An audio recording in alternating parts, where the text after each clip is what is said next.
Welcome to another episode of the Michael Yardney podcast, where we help investors gain clarity amongst the confusion of the many mixed messages regarding the property markets and finance to help them develop more financial freedom. Now, joining me today is Sarah Megginson, who's the personal finance expert and head of editorial at finder.com.au. And we're going to be unpacking the Finder Wealth Builder report, which is an interesting deep dive into how Aussies are saving, investing, and making their money work harder. You're going to find that Sarah shares some eye-opening insights from the report, like what separates successful investors from those who just can't seem to get ahead, why younger Aussies are finding it tougher to build wealth, and how small habits can lead to big financial gains over time. So if you're wondering how to make smarter money moves, whether property is still maybe the best investment or there's other things you want to invest in, and if you're wondering how to set yourself up for financial freedom, this episode's for you. So let's jump in. Welcome to the Michael Yardney podcast, where twice each week you will learn a number of new ideas regarding success, property investment and money in around 30 minutes.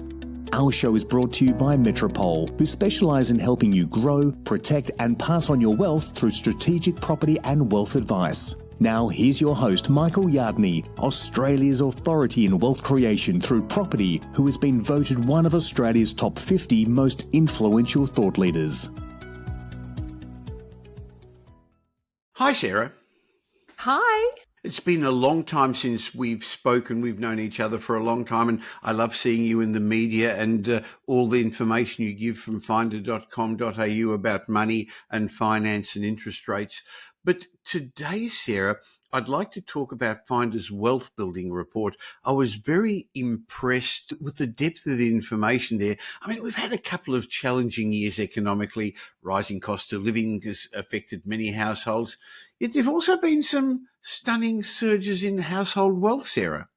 There has, and I think this report is so fascinating because of that duality, that fact that we've had such a tough time for people with their finances, but at the same time, we've seen a lot of households grow their wealth. And so I'm really excited to dig into the details with you. Yes, they're two separate things. One is cash flow and the other is wealth. And we know that a lot of Australia's household wealth, 56% of it or so, is because of their homes and because of superannuation.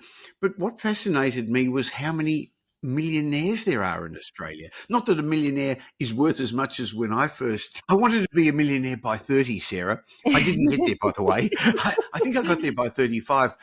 Today, it's a bit different. So how many millionaires are there in Australia?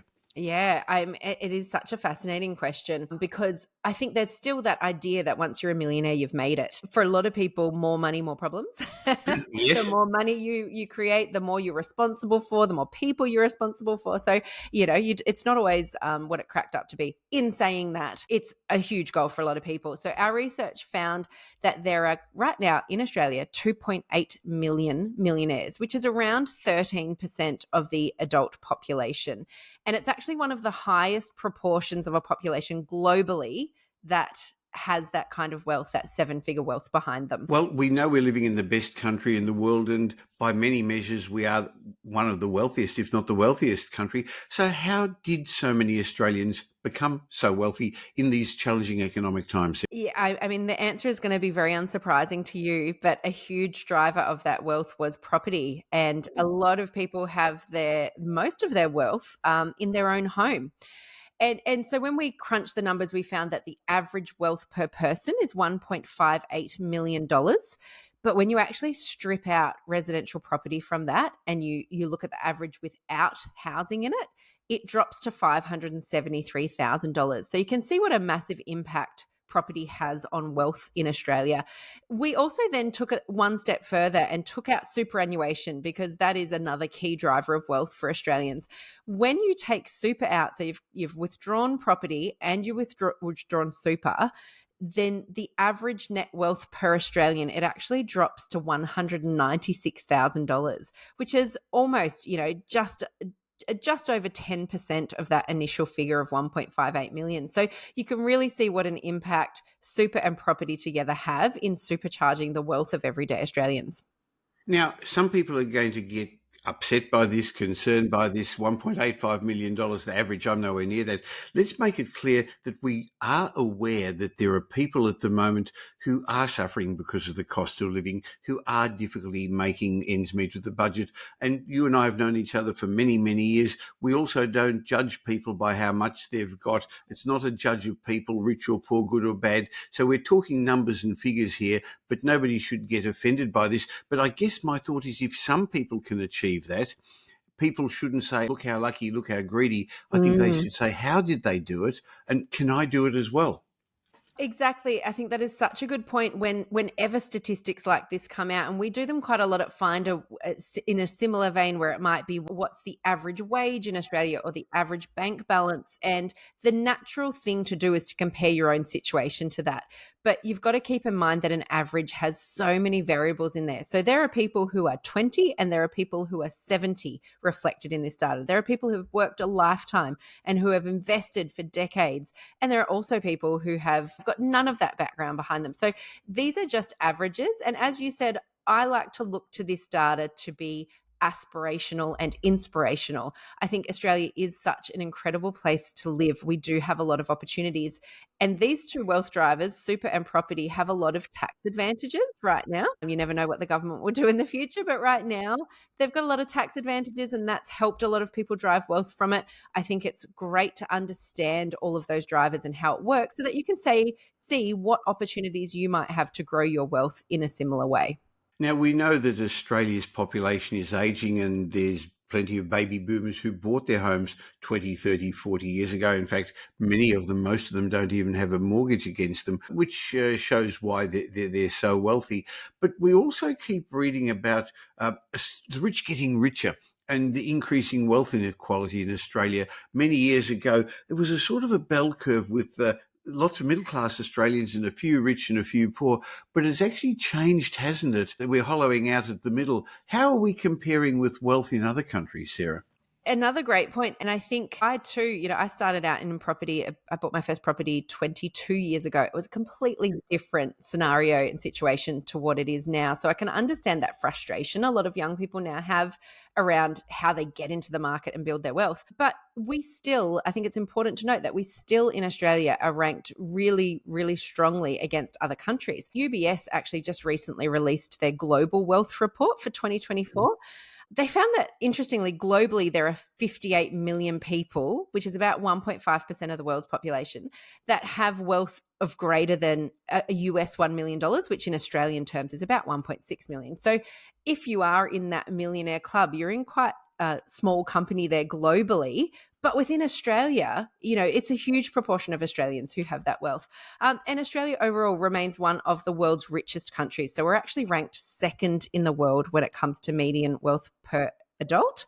We're behind Luxembourg, that tiny little country in Europe. Yes. And there's a difference between average and median too. So we're ranked second when it's ranked as median. And on an average wealth per person, we're ranked fifth. And I don't know if you want me to go into the detail of median versus averages. I think a lot of your listeners would probably already understand the difference there, but we can explain it if you like. Why not just quickly zoom through that? Yes. So an average is when you put all of the data into the pot and then you divide it by how many people. So just for making it really simple, if you've got 100 people and you're going to work out the average bank balance, you would put the bank balance of all 100 people into a pot and you would work out what the average is when you divide it by 100. The median is actually if you stacked them all out on a line and you wrote them from 1 to 100, what is that exact halfway point? So the median and average can be quite different, and they can be weighted by more people that have more wealth at the top or more people that have less wealth at the bottom. Either way, the trend shows that whether it's median or average, we're in the top 5 globally. So I think that really speaks to the opportunity that we have in Australia.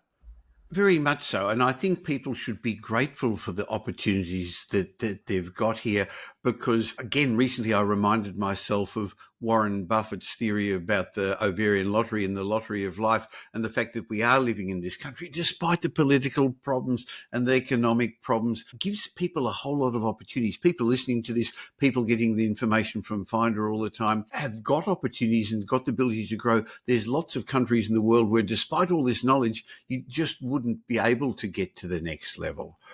Yeah. Your report, again, is very detailed and interesting, and I'll be leaving a link in the show notes so people can find out about Finder's Wealth Report. But we keep hearing about the bank of mum and dad. The wealthier generations are helping younger generations, as Pam and I have done for our kids and now our grandkids to a degree. They're helping them into the property market. How do you see things playing out with this great wealth transfer being passed on to future generations? It is so fascinating. We've got a whole section in the report about investors and parents and how parents have kind of influenced or helped their children. The really fascinating part there too is that the biggest part that parents played for investors was in helping them with a deposit on a house. So that really shows that link between housing and wealth in Australia. Our research showed that 16% of investors had help from their parents when buying their first house, versus only 8% of non-investors. So, that parental leg up is really, really helpful. And we hear a lot about the generational wealth transfer. What's going to happen when all of these baby boomers who have quite a lot of wealth, what happens when that gets unlocked and handed over to the next generation? The interesting thing to consider here is that through a lot of, fantastic advances in medical technology, people are living longer now. Yes, So, yes. a generation ago, we were only expecting people to live to maybe their 80s, whereas now a lot of baby boomers are going to be needing their wealth and their money for a lot longer because they'll hopefully live for longer. They're going to need potentially a bit more medical support in their older years. But we're also noticing a trend, and it's something that you alluded to as well in your own situation. We're noticing that older, wealthier generations, they're actually wanting to share their wealth while they're still here to enjoy with their families. So we're seeing more of those situations of, shouting a family holiday overseas, or helping with kids' school fees, or helping with a deposit on a house. And in the past, it was very much considered that you wanted to hand over an inheritance. And I think nowadays we're seeing more and more people hand over that money or help out with that money while they're still here, to see the impact that it's having. I agree. I'd rather give my money to my kids and grandkids with a warm hand rather than the cold hand from the other side of the grave. But I'm also able to see them and enjoy it and appreciate it. And again, I hope to be living quite a long time. By the time I pass on, they're going to be at the stage where they probably won't need it as much, Sarah, because their kids will be older, their mortgage will be starting to pay it off. So again, unfortunately, this is creating a little bit of have and have not, because there's no doubt that some people's parents just don't have the assets to pass on, or to help them, or to go guarantee for them getting into the property market. I guess you can look at the positive or the negative. The positive side is, okay, well then I better start getting on the Mm. property ladder, the wealth ladder, so I can pass it on to my kids. The fact that people should be thinking, okay, maybe I won't get it from my parents, Mm. but let me learn what they haven't done, takes me to another thing that I read interestingly in your report. Some people invest, but others don't. Some actively grow their wealth, and others, they don't even start. What's the biggest difference, do you think, between those two groups?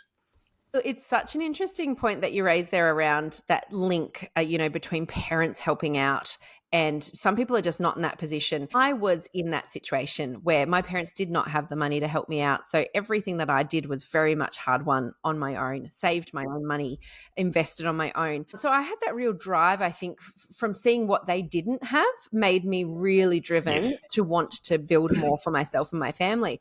And I think there's a real mental shift that needs to happen there. You can be stuck for a little bit too long in that mindset of it was easier for them. It is easier for such and such. I don't have such and such, therefore it's impossible. It is really hard to get into the property market, but it's not impossible. And when we dig into the data in our report to find out why some people do, no matter what their background or their situation, why do some people invest and why do others not? And it comes back to some pretty boring fundamentals, but it really starts with, first of all, believing that it's possible for you, and then Yes. setting some goals around it. So in the report, we found that 97% of investors have a financial goal. So that's pretty overwhelming evidence that when you are really intentional about your financial goals, you're going to organize your life around achieving them. And so then when you think about it from that perspective, it doesn't matter so much where you start, it matters what your actions are now. And, this is where I think compounding is incredible. It's such a superpower. It's a magical power. But compounding is what allows you to have that wealth longer term. And if you can start some of those habits earlier on, you then have the longer term benefits of it. And you see that in real estate. If you buy earlier on, you're going to have the compounding growth. If you're a bit risk averse and you're just putting that money into savings, you're going to see the savings compound over time. Having that real connection to your goals is going to be really helpful. In our research, we found that 97% of investors have a financial goal.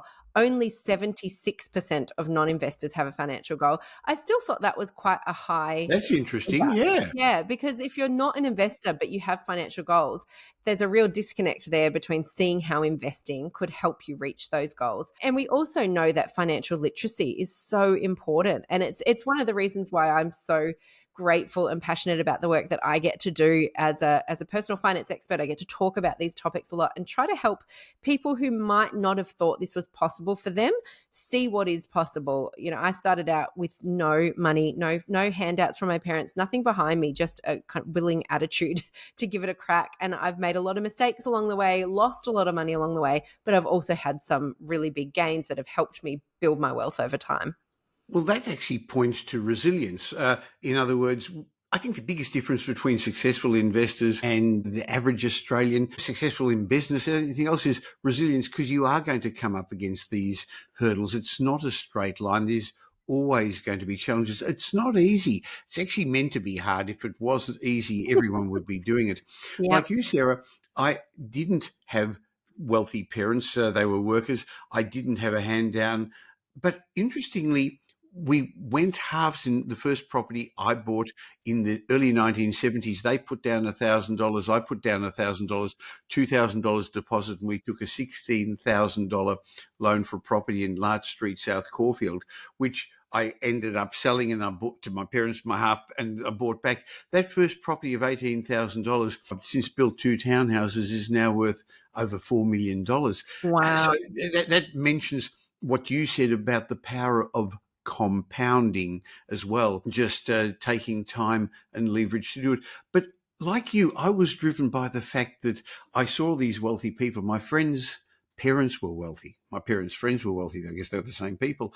And they owned real estate and they owned businesses. My parents didn't like the insecurity of running a business. They were employees, and they offered me a lot of good ideas, but I didn't learn good money habits from them, but I learned them from others. So I think if you haven't come across good habits from your parents when you were young, hang around the right people now. That's very important, isn't it? 100%. And finding that evidence in your life that supports what you're trying to do. So you might not have grown up in a family that invests or that takes risks or that can show you a pathway towards wealth, but look for that evidence. And these days we do have social media and we have podcasts like this where you can learn from people and try to build that evidence for yourself. In our research, we also found that investors typically have a lot of frugal habits, which I think is interesting because a lot of people think that the more money you have, the more freedom you have with money, and perhaps the more splashy you are with money. But a lot of investors, once they have wealth, they don't give up on those frugal habits that helped drive that wealth in the first place. And I do encourage people to check out the report because we do go into the detail of what some of these frugal habits are. But we do find that as you gain more wealth, some of those habits that served you in building wealth will continue to serve you as you get wealthier. Some of those habits you can afford to let go. And that in itself can be a really fascinating journey. So I guess the concept is delayed gratification. Do the hard things now so you have an easy life later, rather than the easy things now so that you have a hard life later. I guess that's hard today, though, with social media, and you see people with their fancy cars. You see what I'd say the highlight reels rather than the rubbish that's fallen on the cutting room floor, or all the challenges that have gone on. One has to understand that that's not real life, is it? I think you raised such a good point there, because when I bought my first property, over 20 years ago, and my introduction to property was to buy them, renovate them, and sell them. That's a much trickier thing to do these days. Price points are a lot higher. But back then when I did did that. I lived in far north Queensland and shops weren't even open on a Sunday. We didn't have the opportunity to spend money at the level we do today. So my husband and I, he was just my boyfriend at the time, but we ended up in this habit of buying these apartments, renovating them and selling them because it almost was a hobby. It gave us something to do. Whereas this day and age, you can shop at any time, anywhere, globally on your phone. I think the opportunities to spend money are so much more in your face now. You can also spend money you don't have. You can spend money with buy now, pay later and with credit cards. And it's very easy to get into a bit of financial trouble Yes. and make decisions that are almost automatic. And I'm not saying that people are not responsible for them. I'm just saying it is a lot harder in this day and age to really train yourself not to give into those short-term dopamine highs. But if you can, and this again comes back to that idea of having a really clear goal. If you do have a financial goal, and I talk a lot through Finder to first home buyers who just feel despondent about getting into their first property.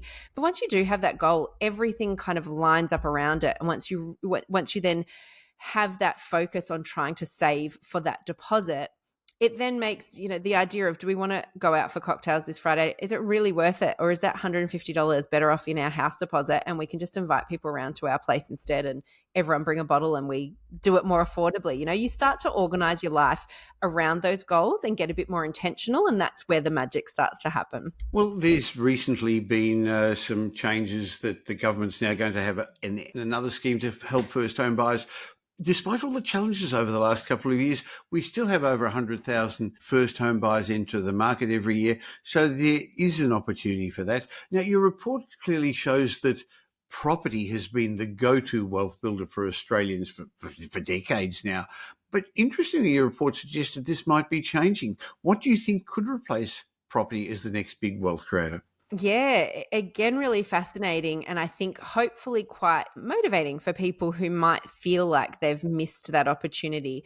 I certainly don't think anyone's missed the opportunity for property. There are different ways to get into the market, but that's a whole other conversation. But going forward, our research found that, well, actually, you have to look back to go forward. So our research looked into the last 10 years. And over the last 10 years, the ASX has actually, or the Australian Stock Exchange has actually outperformed property, both capital city and regionally in Australia, over the long term. If you'd invested in shares, you would have had an average of a 16% return versus property at 6%. The really key point to keep in mind there, though, is leverage. So Yes. in property, you're leveraging your returns, you're borrowing money. It's return on your money, return on your funds, rather than return on the total investment, Exactly. which makes a difference with property. Yeah, it does make a difference there. But the thing about investing in stocks is it is so accessible now. Yes. 15, 20 years ago, if I wanted to invest in the share market, that was a mystery to me. You needed to have a broker. You needed to have a minimum of $1,000. You needed all of these. There were quite a few barriers to entry.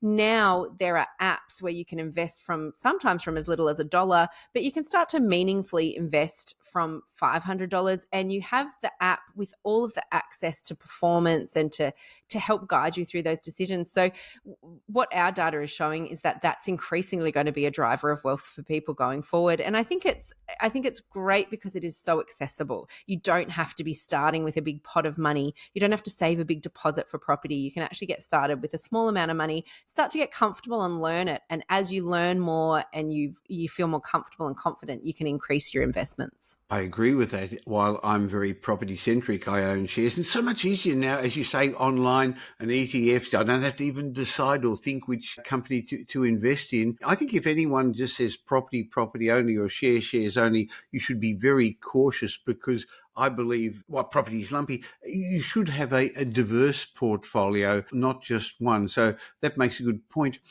One other interesting statistics, and it's a very detailed report, so we'll give a link in the show notes so people can find it, is that investors face setbacks, had problems. We know that. You've experienced them. I have, as we've already said. But it was interesting that those who did, like losing money, often ended up wealthier in the long run, Sarah. I think it is such a fascinating look at risk. So the stats show in our report that those who have reported actually losing money on an investment they actually report greater wealth overall. And I think what that speaks to is the fact that investors are willing to lose money and get back on the horse and try again. It does it. And I've spoken to so many people over the years who have lost money on an investment, and that's it. It's dead to them now. I lost money. I'm burnt. I will never do that again, which is really disheartening when that happens. Obviously, no one likes to lose money, but if you can grow from it, learn from it, figure out where you had a misstep and where you can make a different decision going forward, you're going to have an opportunity to make that money up elsewhere.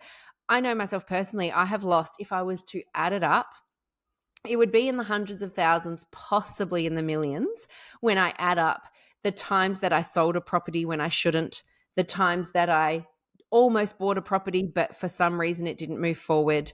I sold a property just before COVID hit for $650,000 and it's now worth $1.3 million. I could drive myself crazy with the what ifs. I've physically lost, tens of thousands of dollars that I've invested in different development funds and different investments over time that didn't pan out for one reason or another. And I definitely would prefer not to have lost that money. No one intentionally wants to lose money, but in its swings and roundabouts, as you said earlier, it's part and parcel of investing is to know that it's going to be lumpy. You're going to have mad successes and you're going to have moments where you go a little bit backwards. The key there is to make sure you're never investing with more than you can afford. And as you said, again, diversifying, making sure you're not putting all your eggs in one basket. And I do remember the investment fund that I put $70,000 into and it collapsed and we all lost our money.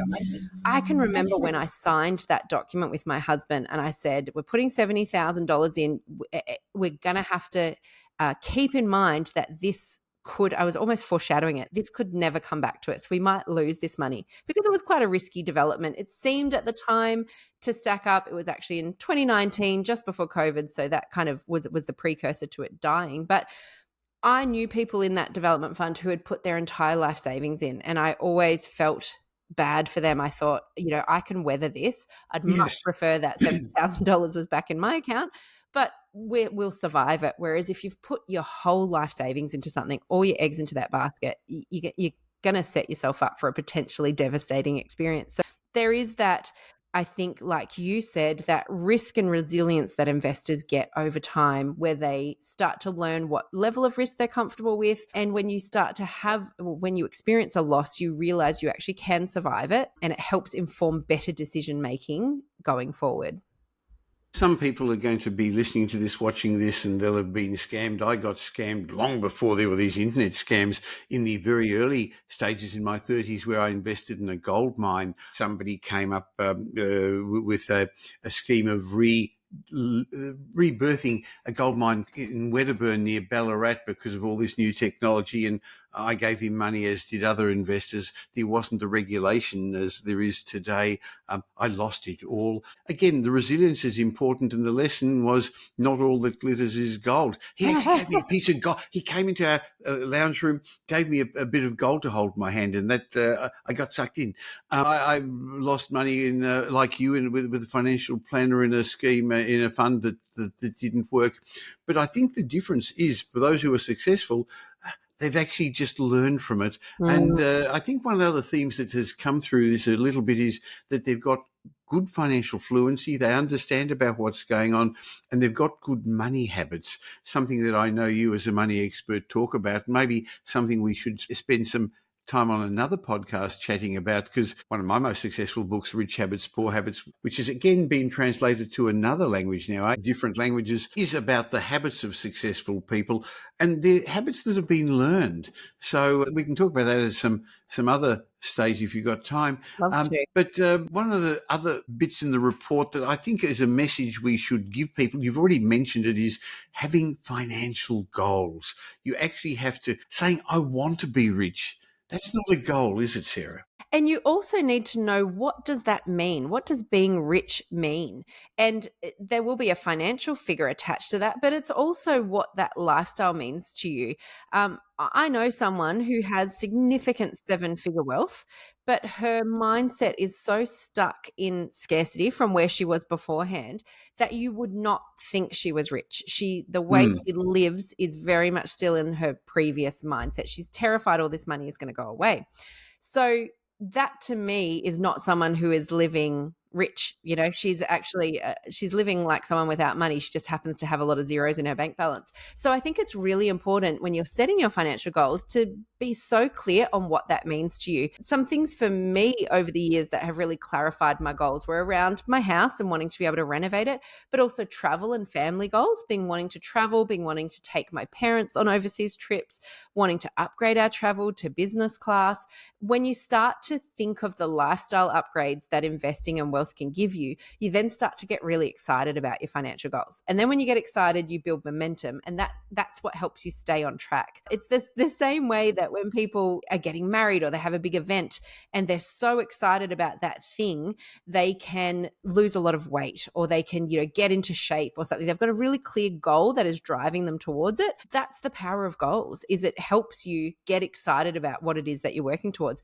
And a very vague goal of, I'd really like to be rich, that's not powerful enough to get you motivated. It's not powerful enough to make you cancel your Uber Eats order and cook at home, or to bring your lunch to work instead of buying something out, or to say no to going out with your friends because you wanted to save money for that week, or whatever it might be. You need some sort of goal that is so exciting to you that it helps keep you motivated to stick with what you're doing. Back to what we said before about the delayed gratification and doing the harder things now, because when you do and you have a big asset base and you have recurring income, whether it's shares, whether it's property, when you've got passive residual income that you don't have to work as hard or at all, then you've got the ability to do all that. But I also think it's important to enjoy the journey. Otherwise, you're not going to enjoy the destination. So I think we're both saying similar things. Be frugal, be cautious, delay gratification. But that doesn't mean you can't enjoy your life, Sarah. Exactly. And I think it's about being really intentional about what it is that brings you a lot of joy. I actually just did a story with Yahoo Finance a couple of weeks ago about Uber. There was a guy who had spent $32,000 over the course of 2 years on Uber. Uber Eats and Uber Travel, and he was horrified with himself. That's a deposit on a small property, or Yes. a new car, or that's a big overseas holiday. There's a lot you could do with that money. And he was just horrified that he'd kind of frittered it away on Uber. And that to me speaks to that area of money leaks. You can enjoy your life and do things that bring you joy without going into debt, or without putting yourself into a precarious financial situation for doing it. And if you're someone who really enjoys Uber Eats, or you enjoy eating out, that's great, but have a structure for that. So once a week, we're going to do it, not 4 times a week, just once a week. Look at I see people down the street get breakfast delivered for Uber Eats. When I take our dog Lincoln out for a walk, breakfast of all things, they get delivered. It's so easy to whack an egg on your fry pan, but everyone has their different lifestyle, the different things that bring them joy. But a lot of these things are just habits. They're not actually bringing us joy. It's just a habit we've gotten into. My husband loves getting his coffee when he's out. I'm not a coffee drinker, but he loves going to work, having a little break from work and walking down to get his coffee from the local coffee shop. And I worked it out one year. I looked it all up, and coffee is expensive these days. It's about $5.50 each. So 5 days a week, that's about $30 a week. And every now and then he'd throw in a muffin or a cookie. So one year I looked at it over 12 months. I just looked at the credit card statements and pulled out the cafe, added it up, and it was $2,000. And I said to him, look, it's $2,000 a year you're spending on coffee and snacks. And if that is bringing you joy, then we'll create a budget line for that. That's fine. We will keep it going. But if you would prefer $2,000 a year to spend on something else, this is where we can find the money. And he said to me, absolutely not. That is absolutely where I want to spend my money. It brings me so much joy in my day to have a little break, walk out of the office, get a coffee. And so that to me is an example of intentionally spending money to add value to your life. If he was just mindlessly buying a coffee because it felt like, something to do, or it got him out of the office, I'm like, well, you could get out of the office and have a walk and save the money if you weren't getting the value. But he is. And I think that is the really powerful way that people can look at their spending and see, like Marie Kondo says, does this spark joy? Does it bring me happiness? Is this something that really adds value to my life? Then keep going. But if you're mindlessly ordering Uber Eats 4 times a week and spending tens of thousands of dollars ordering food delivery, and you can just as easily bring that in-house, that might be an opportunity for you to save and make some better decisions. Now, I know there'll be some people listening to this or watching this who are already successful investors, who've already further down the track and got an asset base. What should parents think about if they want to give their kids a head start? What advice as a personal finance expert would you give them? I love this so much because I have 3 kids of my own, and I'm already starting to do a lot of work with them to make sure they've got a really strong value for money. So I think the first thing parents should be doing is talking to their kids about money regularly. In our house, my children are 8, 11 and 14. So they're a little bit older, they're not tiny little kids, but we Boy, they've grown up since I first met them when they were little kids. And I in fact, know. I knew you even before you had the last one. Gee, that's right. Yes, we go way back. But they're old enough to have conversations. My son he'll be 9 in January, and he actually has just over $400 in pocket money that he's saved Good all on him. year. And he had a goal of getting a green note. I can't tell you how hard it was to track down a green note because you don't have a lot of cash these days. I had to go to a bank and request one. But he wanted a green $100 bill. They earn points for their pocket money. So he needed 1,000 points to get a $100 bill. And he was really, really committed to that goal. Involving your kids in your financial decisions as a family is a really great way to expose them to money. So if we're planning holidays, we'll talk to the kids and say, these are our options. We can do this, this, or this. This one's going to be more expensive. This one is going to have this activities. We really explain to them where our money goes and help them understand that they're not going to get everything they always ask for. And also really explain the value of money for them. An example of this was when my daughter started high school a couple of years ago. She needed a laptop for school, and she wanted an Apple. Good for her, but the Apple was much more expensive than the regular one. And she was really filthy about it. Like, I really want an Apple. Everyone else is getting an Apple. I said, that's fine. I'm prepared to pay $600 for this basic laptop. The Apple was $1,400. If you would like the Apple, I'll pay for it. The first $600 is on me. The remaining $800, you have to pay it off over 2 years. And it was $30 a month. We signed a contract. She ticked it off every month. She had to earn her pocket money to pay it off. She was selling bracelets at one point online to try and pay it off.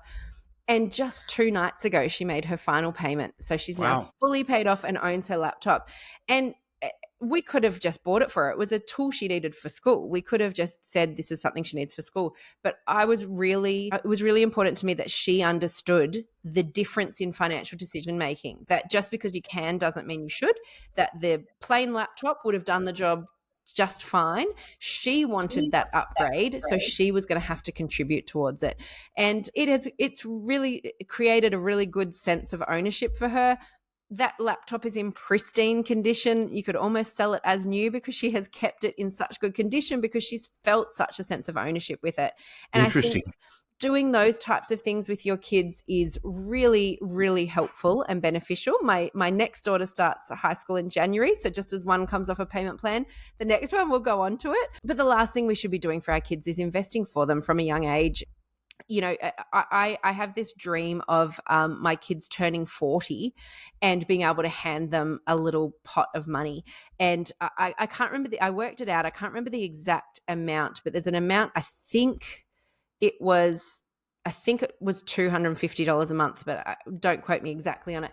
But I worked out if from birth, if you put aside that amount into a high interest savings account or in an ETF or an index fund or something, by their 40th birthday, you could hand over $400,000. And that's the power of just compounding and that intentionality around a financial goal. For a lot of people, being able to hand over a gift of financial security to their kids is the absolute dream. So I think we should be looking at all of those opportunities. Well, we know the importance of mentors. We've already spoken about that for adults. But in fact, as kids, we are their mentors. So they should see the money habits that we've got. At my house when I was young, the money discussions were arguments and fights because the budget never met. I know in other people's households, they don't even speak about money. So I love what you're saying. Talk about it. Help them understand. Because nowadays with credit cards and tapping and phones, they actually don't even understand the concept of money unless you explain it in detail. Now, Sarah, thank you for your time. I'm going to again leave a link for the Find a Wealth Builder report in the show notes, and we regularly discuss your reports and property update, the information from finder.com.au.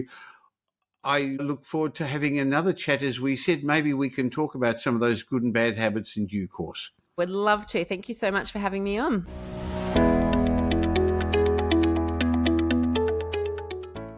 well into 2025, and I want to ask you something. Are you 100% satisfied where 2024 took you?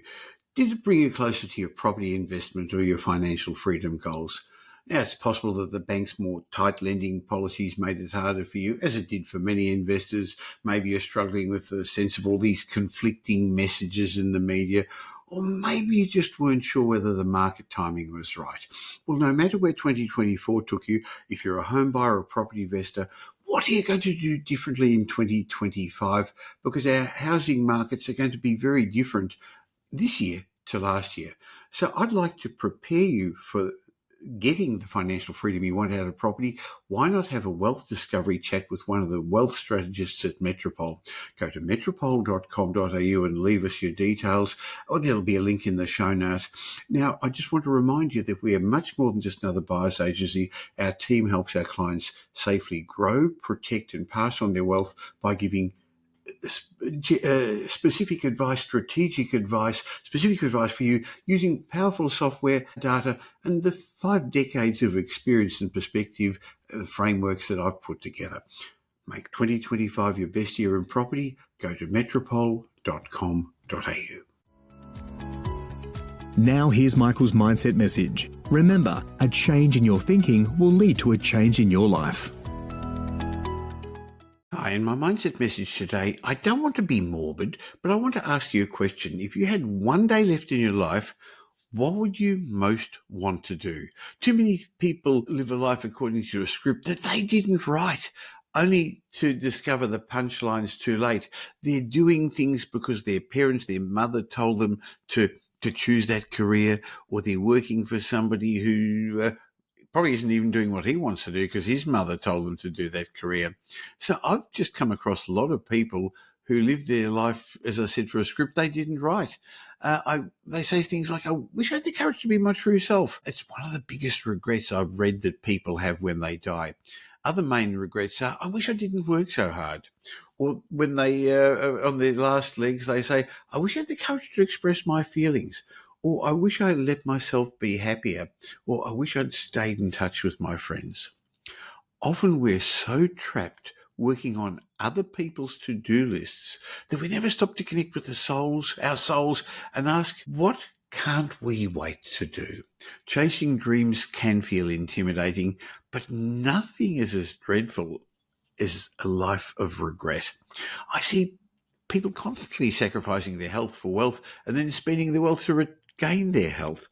From now on, my recommendation to you is stop keeping score of the digits in your bank account and start chasing invaluable experiences and make an impact. You're the author. You're the director. You're the hero of your story.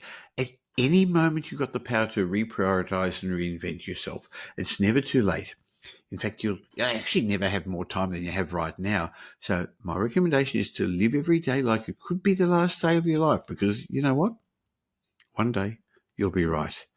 So my mentorship message for you today is, if today was your final day, what would you want to do most with it?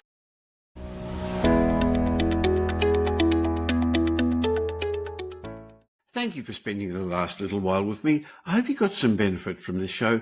But before you move on to the next podcast you're going to listen to, let me remind you I have another show that I produce once a week with leading demographer Simon Kirstenmacher. We call that Demographics Decoded, where Simon and I unveil the trends that are going to shape your future. In my mind, this is a must-listen to podcast for anyone interested in property investment, but also for business people and entrepreneurs. So if you don't currently subscribe to Demographics Decoded, just please stop for a second and subscribe on your podcast app where you're listening to this, or on YouTube. And of course, if you don't subscribe to this show, the Michael Yardney podcast, why not click the link that says follow or subscribe wherever you're listening right now. So twice a week, you're going to get benefit from my guests and me.